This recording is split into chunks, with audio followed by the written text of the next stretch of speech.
સાગબારા અને તેના આજુબાજુના ખેડૂતો જે હાલ વિરોધ ઉપર બેઠા છે, આ તમામ ચર્ચાઓની વચ્ચે હવે સવાલ એ ઊભો થઈ રહ્યો છે કે ખેડૂતો જે આમને સામને એકબીજાની આવી ગયા છે, ઉમરપાડા અને સાગબારાના, આ ખેડૂતોની વચ્ચે સમાધાન કરાવશે કોણ?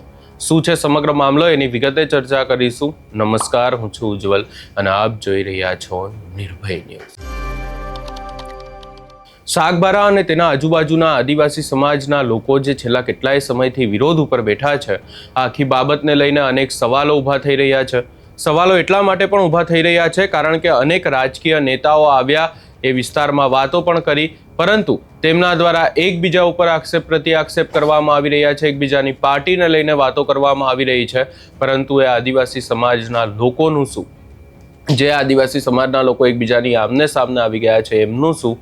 આ બાબતને લઈને તેમના દ્વારા કોઈ જવાબ આપવામાં નથી આવી રહ્યો અને હવે આદિવાસી સમાજના જે યુવકો છે, જે યુવાનો છે, પૂછી રહ્યા છે કે આ આદિવાસી સમાજના જે આમને સામને આવી ગયા છે લોકો, એમનું સમાધાન ક્યારે થશે? આ સમગ્ર બાબતે તેમના દ્વારા શું કહેવામાં આવ્યું એ પણ સાંભળી લઈએ।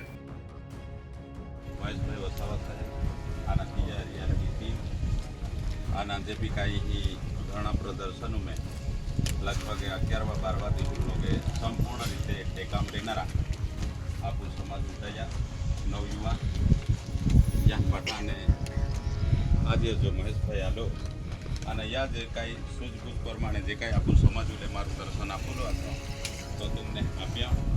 આના અહીંયા મેં નિષ્કર્ષ એક જ થાય કે એ જે સમાજે આખી આદિવાસી સમાજે લડે યા દેશો મેં કાई भी रही यहाँ तो सरकार वाकिफ है, सरकार उस बात को मालूम है, जी ही जाओ ती ही आंदोलन, जी ही जाओ ती ही आंदोलन, केडो जमीनों केता आंदोलन की रही हो, केडो शिक्षणों केता आंदोलन की रही हो, केडो पायों केता आंदोलन की रही हो, केडो सुविधा केता आंदोलन की रही हो। तो यहाँ देशों परिस्थिति आखा देशों जो है राजात आखो आंदोलन आंदोलन देखा है।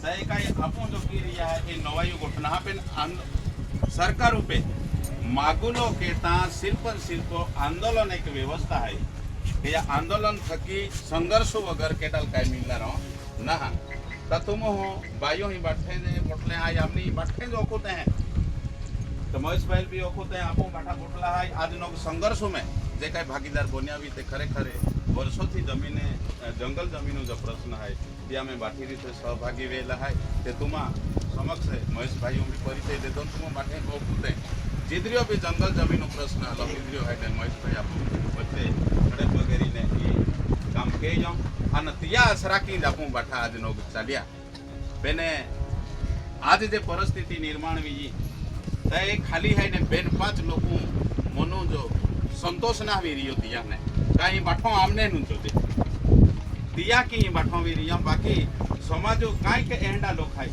जे विस्थापित गावे है दिया में काई के एंडा लोग है दिया कोई जाति फेर पड़तो ना दिया ने लागतो ज ना कि उमरपाड़ा ने हागबारा भानगोड़ील मिठवी दिया है कि दिया भी इरादो है जे काय आदि समझदार डाया है और मानवता आदि वाताली है काय बेन पास लोगों ने है कि केरावता भी केडा हाथा भी बोनियावी बेन दिया ने विनंती कहता है कहा उमरपाड़ा वाला वेरी कहती हागबारा वाला वेरी ये सिर्फ आदिवासी समाजू जे लोग है और आदिवासी समाजू जे बोया पाऊ અને જે કાંઈ લોકો હોય તે બધા આપવું જાય તો યુ ભાનગોળી લે કહેકી મીઠવી ટાકા જોજે અને તે કીધે મહેશભાઈ સાહેબ હું આખ્યો તો મનસુખ દાદા તો ધન્યવાદ કરે તો સરકાર મોટલો હોય તો વરિષ્ઠ થાય આપું ડાયો હોય આમ તો વર્ષોથી લોડી લાગે એ મેં પાર્ટી કલી બેજુકતા એ ગોટ આવાજ નહીં જોજે એ જે બી કાંઈ લોકો આવતા બી ત્યાં નહીં તો આવાન કી હું જहाँ डेडी गोठाली है मांडा गोठावती भी ते पार्टी हरी जोड़ाली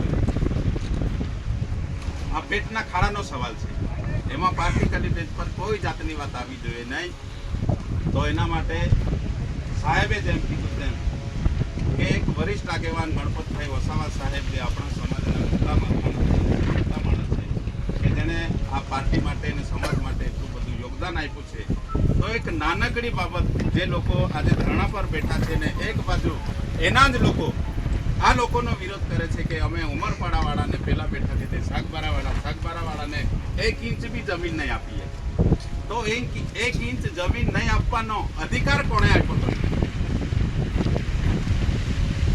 કે જે બી સ્ટેટમેન્ટ આપે છે લોકો જે દિવસે શાકબારાવાળાને નથી મળવાની તે દિવસે તમને બી 1 ઇંચ નથી મળવાની. એ વાત સમજી લેજો તમે. જે દિવસે શાકબારાવાળાને 1 ઇંચ તમે નથી આપવાની વાત કરતા, તમે કોણ આપવાવાળા? તમારો અધિકાર નથી. તમે બી જે રીતે આ લોકો ધરણા પર બેઠા છે ને એની જ હરોળમાં છો તમે. બીજા દિવસે તમને બેહવું પડશે જમીન માટે. તો એના કરતા બધા ઠેકાણા પર આવી જાઓ, સાનમાં આવી જાઓ, અને જે બી કંઈ કદાચ કોઈ ભૂલ્યો ભટકો તમને કદાચ ચડાવતો હશે ને એની વાતમાં નહીં આવતા. બધા ભાઈઓ જ છે, આપણા સમાજના લોકો છે. સમાજના લોકો થકીથી જ આ જે ધરણા પ્રદર્શન થાય છે એનો અંત આવવાનો છે. અને એમાં સમાજના જે મોટા માથાઓ છે, મોટા માણસો જેવા કે મેં નામ લીધા, આજે સરકારમાં બેઠા છે કે મનસુખભાઈ વસાવા સાહેબ, ગણપતભાઈ વસાવા સાહેબ, અને જે બી કંઈ જિલ્લા તાલુકા પંચાયતમાં જે બી કંઈ ચૂંટાયેલી પાક હશે બંને બાજુની, એ બેહીને શાકબારા અને ઉમરપાડાનો પ્રશ્ન ઉકેલી શકે. બાકી અહીંયા કંઈ બીજાનો પેલું એ હાથ નાખવાની બી જરૂર નથી. એમાં બીજા લોકોને લાવીને બી એમાં સમાધાન થશે એ વાત નથી. ખાલી ને ખાલી ઉમરપાડા અને શાકબારાના લોકો અને એમાં જે કંઈ ચૂંટાયેલી પાક અને સમાજના આગેવાનો જે કંઈ વડીલો હશે એના થકી જ એમાં સમાધાન આવવાનું છે. એના સિવાય કંઈ બીજો રસ્તો નથી. તો એમાં બીજાને કંઈ કોઈ દોષારોપણ જેવું બી નથી. અને અહીંયા બેહીને કોઈની ટીકા ટિપ્પણી બી આજ સુધી આ સમાજ કરતો નથી. તો બધા જ સમાજના આગેવાનો આ વાતને બધા જ સમજી જાય અને આ જે પ્રશ્ન છે એને જલ્દીમાં જલ્દી એનો ઉકેલ આવે એવી પ્રાર્થના સાથે અહીંયા જે સાહેબો આવ્યા અને બધા લોકો અહીંયા શાંતિથી સાંભળ્યા તે બદલ સૌનો આભાર માનું છું. જય ભારત, જય આદિવાસી. જય આદિવાસી, જય આદિવાસી, જય જોહાર. મારું નામ વૈભવ વસાવા છે. હું સામાજિક કાર્યકર છું અને વડોદરાના ઝઘડા ગામમાંથી હું આવ્યો છું. મારે અહીંયા મોટી ગામની મુલાકાતે આવવાનો પ્લાનિંગ હતો 15મી ઓગસ્ટે. 15મી ઓગસ્ટે આવવાનું અહીંયા કારણ એટલું હતું કે 15મી ઓગસ્ટે આપણે બધા દેશની અંદર, આખા દેશની અંદર 80નો સ્વતંત્રતા દિવસ ઉજવાયો. તો આપણે ખરેખર આઝાદ થયા છે? ખરેખર આદિવાસીઓ આઝાદ થયા છે? નથી. આપણા પૂર્વજોએ ટાંટિયા મામા ભીલ હોય, બિરસા દાદા હોય, સંજય નાયક હોય, એવા તો કેટલા વીર પુરુષો થઈ ગયા. ભારત દેશ સારું લડીને મટી ગયા. છતાં બી આ આઝાદ ભારતની અંદર આદિવાસીઓએ જો આવી રીતના જળ જંગલ જમીન માટે જો લડવું પડે એ ખૂબ દુઃખની વાત છે. ને જંગલ ખાતું પહેલા આવ્યા કે આદિવાસી પહેલા આવ્યા? હે, આ જંગલ ખાતું થોડાક વર્ષો પહેલા બની ગયું ને આ વિસ્તારોની અંદર કે આ જંગલની જમીન અમારી છે, ફલાણી જમીન અમારી છે. આ તમારી છે તો અદાણી અંબાણી જ્યારે અમારું જળ જંગલ ખોદે ત્યારે તમે કઈ હોઈ જાઓ છો? જંગલ ખાતું અમારું પાણી ચોરી જાય, ડુંગરાઓ ફોડી જાય. ને આજે આવી પરિસ્થિતિમાં આદિવાસીઓ બેઠા છે. 27 ધારાસભ્યો છે, 2-4 સંસદો છે, છતાં બી આપણી આ પરિસ્થિતિ આવી છે એ ખૂબ દુઃખની વાત છે. આજે આ લીલાબેન છે એને આપણે સપોર્ટ કરવો જોઈએ. કેમ કે એક મહિલા થઈને લડે છે. આજે સ્ટેજો પરથી તો બૂમો પડે છે કે ભારત માતા કી જય, પણ આ જીવતી માતાઓ અહીં બેઠેલી છે એના હક માંગવા માટે. ને કામ કેવું થઈ રહ્યું છે? પહેલા ગોરા અંગ્રેજો રહેતા હતા, ભાગડા પાડો અને રાજ કરો. સેમ જ આ પરિસ્થિતિ છે. સામે બી આપણા આદિવાસી ભાઈઓ બહેનો છે, આપણે બેઠા એ બી ભાઈઓ બહેનો છે.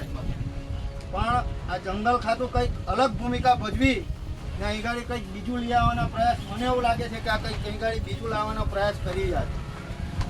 અમે સૌ બધાની સાથે છે. આપણે કોઈ ઉમરપાડાના આદિવાસીનો કોઈ વિરોધ નથી.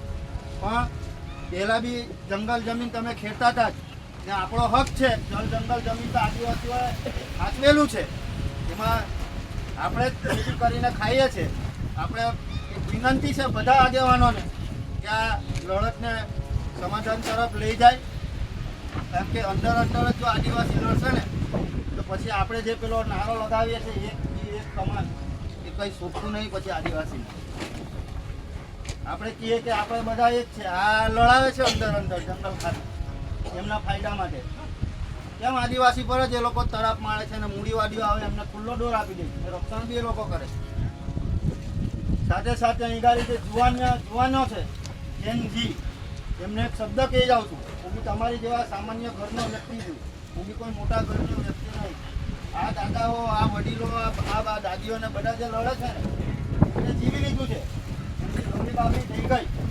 આ તમારા હકની લડાઈ ને તમારા ભવિષ્યની લડાઈ છે. તમારે જાગૃત થવું પડશે.